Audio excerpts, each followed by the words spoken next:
Selama 2 tahun, NATO mengirim senjata tercanggih ke Ukraina, pertahanan udara, radar modern, sistem presisi mahal. Namun, di lapangan, satu fakta tidak berubah. Pos Ukraina tetap hancur oleh artileri Rusia. Ini bukan kebetulan, ini akibat kesalahan analisis.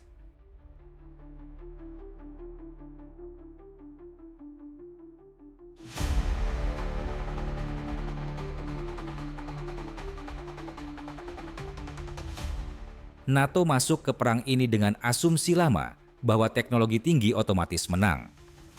Masalahnya, ini bukan perang ala NATO, bukan perang udara, bukan perang manuver cepat, tapi perang gesekan statis. Dan di perang seperti ini, NATO tidak unggul.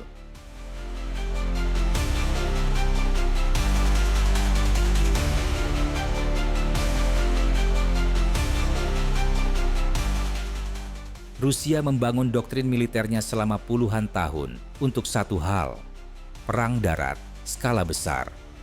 Artileri Rusia bukan senjata pendukung, tapi tulang punggung doktrin.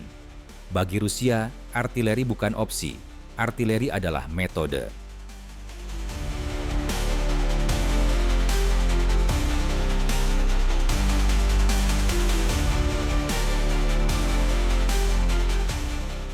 Inilah poin yang sering dihindari media barat. 1. Volume lebih penting dari presisi. NATO berbicara tentang presisi. Rusia berbicara tentang efek. Tembakan berlapis, tekanan terus-menerus, tidak memberi waktu pulih. Presisi tidak berarti apa-apa jika musuh menembak tanpa henti. 2. Kaliber dan efek psikologis 152 mm. Ledakan besar, getaran dan kehancuran area. Tujuannya bukan hanya menghancurkan posisi, tapi menguras mental pasukan.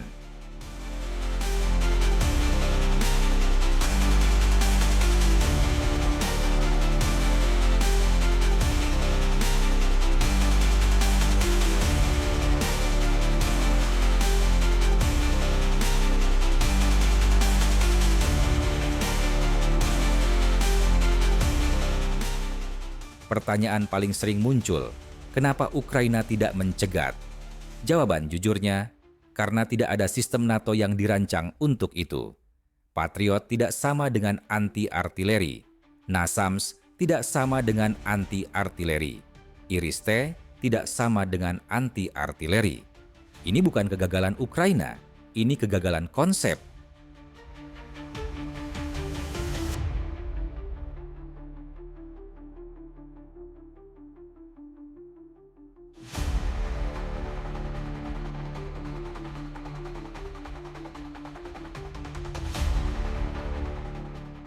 NATO berperang dengan senjata mahal, melawan senjata murah tapi masif.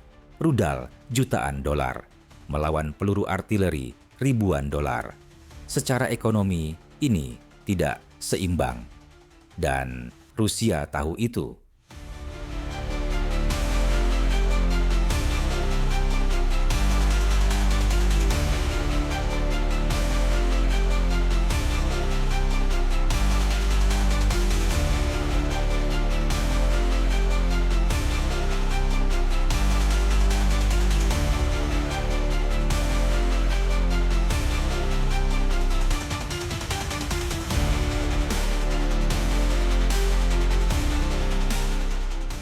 Inilah bagian yang sering diremehkan. Drone murah, koreksi tembakan cepat, perpindahan posisi dinamis. Artileri lama plus drone sederhana mengalahkan sistem mahal NATO.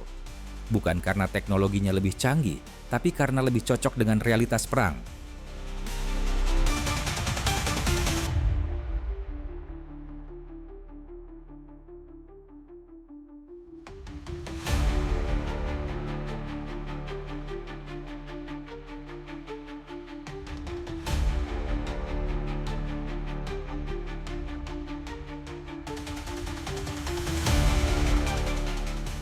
Perang ini mengungkap satu fakta yang tidak nyaman.